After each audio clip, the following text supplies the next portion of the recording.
بسم اللہ الرحمن الرحیم۔ شروع اللہ کے نام سے جو بڑا مہربان نہایت رحم والا ہے۔ اگر تم کسی جھگڑے سے تنگ دل ہو تو تمام دنیا کی فضا کو تنگ دیکھو گے۔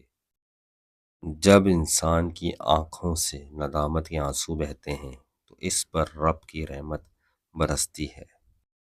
اے عزیزو، بوڑھا وہ ہے جو عقل کا بوڑھا یعنی بزرگ ہو، نہ کہ داڑھی اور سر کے بالوں کی سفیدی۔ اہل بصیرت کے سامنے خاموشی تمہارے لیے مفید ہے، اس لیے حکم آیا ہے کہ خاموش رہو۔ جس جگہ خدا چاہے عقل بادل کی طرح برستی ہے اور جہاں اس کا غصہ پاتی ہے بھاگ جاتی ہے۔ جو شخص تعلیم کو قبول نہیں کر سکتا وہ شخص یقیناً قابل گویائی نہیں ہو سکتا۔ تدبیر وہی کارگر ہوتی ہے جو تقدیر کے حسب حال ہو۔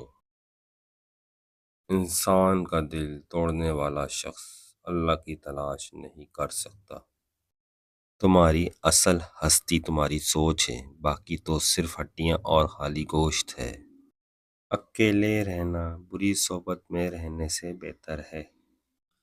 جو عقل سلیم رکھتا ہے وہ تنہائی اختیار کرتا ہے، کیونکہ تنہائی میں قلب کی صفائی ہوتی ہے۔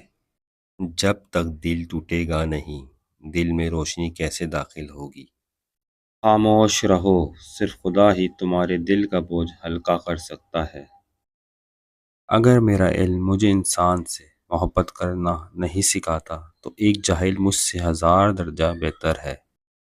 خدا تمہیں پہچان لیتا ہے، چاہے تم کوئی بھی پردہ اوڑھ لو، جو تم نہیں کہتے وہ اسے بھی سنتا ہے۔ دل سے گفتگو کا جوش اٹھنا دوستی کی علامت ہے، اور اگر الفت نہ ہو تو زبان بات کرنے سے روکتی ہے۔ گفتگو سے سمجھ بوجھ میں اضافہ ہوتا ہے، لیکن تنہائی وہ مدرسہ ہے جہاں عظیم ذہین بنتے ہیں۔